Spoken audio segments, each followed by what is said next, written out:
A less jubilant example of the importance of climate is its role in military matters. The United States military times major actions in Iraq and Afghanistan based on the climate in these areas. Failure to consider climate can be catastrophic. Some of you may recognize this portrait of Napoleon. Napoleon invaded Russia in 1812.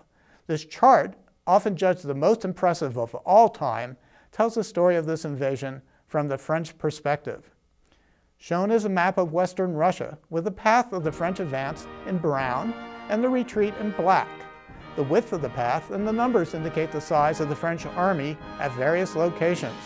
The branch points indicate where some troops separated during the advance and later rejoined the retreat. Temperatures are in red and are linked to the path of retreat.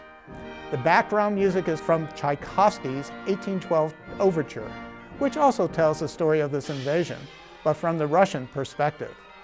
The Grande Armée of France crossed the Niemen River from Poland into Russia on June 23, 1812, with nearly 450,000 troops.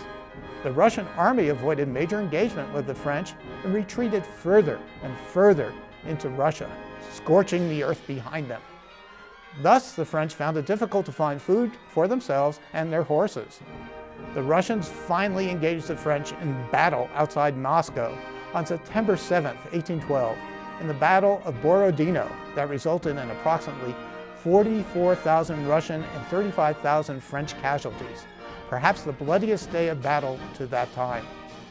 After this battle, the Russian army withdrew further east of Moscow. Napoleon entered the city triumphant. He assumed that the fall of the Russian capital would end the war, but the Russians burned the city rather than capitulate. After a month in Moscow, Napoleon became concerned about loss of control back in France and decided to return with his army to his homeland. Here comes the interesting part, the part about climate. Russia has a cold climate. This should surprise no one. By the end of October, when the French troops were retreating back to their homeland, temperatures were dropping below freezing. By the beginning of December, when these troops again approached the border between Russia and Poland, temperatures were below -35 degrees Celsius or -31 degrees Fahrenheit. The 450,000 brave souls that began this campaign had dwindled to 10,000. Only 1 in 45 survived.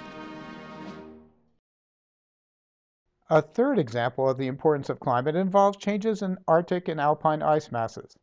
Shown here is the annual cycle of the Arctic polar ice cap from January to September of 2007, followed by the minimum sea ice in 1979 and that in 2007.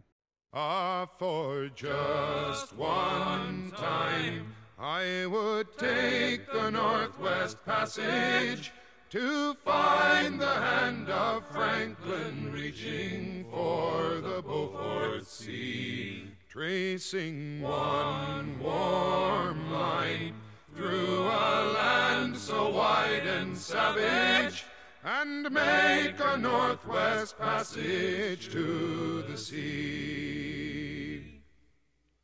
Notice that the Northwest Passage sought by explorers from Christopher Columbus is now a reality. Shipping costs from Europe to Asia through the Northwest Passage during the ice-free months will decrease by about 30% in comparison to the route through the Panama Canal.